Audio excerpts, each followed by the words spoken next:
आदाब नाजरीन, मैं हूँ आपकी मेज़बान मिसबा और आप देख रहे हैं तस्नीम टीवी।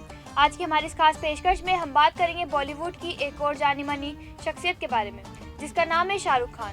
शाहरुख खान हिंदी फिल्मों के अदाकार होने के अलावा प्रोड्यूसर, टेलीविज़न की शख्सियत भी है। उन्हें प्यार से बॉलीवुड का बादशाह किंग खान के नाम से भी जाना जाता है। शाहरुख खान दिल्ली में पैदा हुए। इनके वालिद का नाम मीर ताज मोहम्मद खान है। इनकी वालदा का ताल्लुक पेशावर पाकिस्तान से था। इनकी वालदा का नाम लतीफ़ फातिमा है। इनकी एक बड़ी बहन भी है जिसका नाम शहनाज लाल रुख है और वो भी शाहरुख के साथ मुंबई में रहती है। ट्विटर पर मालूमात देते हुए शाहरुख ने एक बार बताया था कि उनके वालिद पठानी है और माँ हैदराबादी है। उन्होंने तकरीबन तमाम फिल्मों, ड्रामा, कॉमेडी, एक्शन में काम किया। लॉस एंजल्स टाइम्स ने उन्हें दुनिया का सबसे बड़ा फिल्मी सितारा करार दिया। हिंदुस्तान के साथ साथ बैरून मुल्क भी उनकी माहौल की तादाद बहुत ज़्यादा है।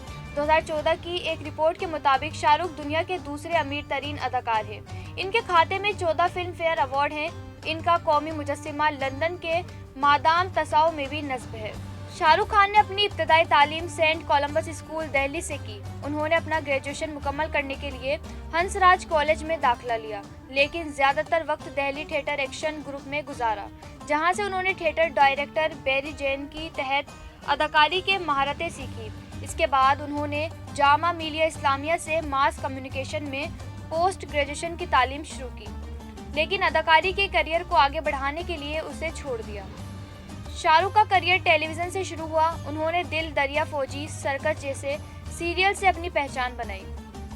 इनके फिल्म करियर का आगाज़ फिल्म दीवाना से हुआ, जिसके लिए उन्होंने बेहतरीन डेब्यू अदाकार का फिल्म फेयर अवार्ड भी मिला। इस वक्त ये फिल्म सुपरहिट हुई और फिल्म ने शाहरुख को हिंदी फिल्म इंडस्ट्री में कायम कर दिया। इसके बाद शाहरुख ने कभी पीछे मुड़कर नहीं देखा और वो कामयाबी की सीढ़ियां चढ़ते रहे। रफ्ता रफ्ता वो नाकदीन के साथ साथ अवाम में भी पसंद बन गए। तो फिलहाल की हमारी इस खास पेशकश में बस इतना ही। मुझे दीजिए इजाज़त और देखते रहिए तस्नीम टीवी। अल्लाह हाफिज़।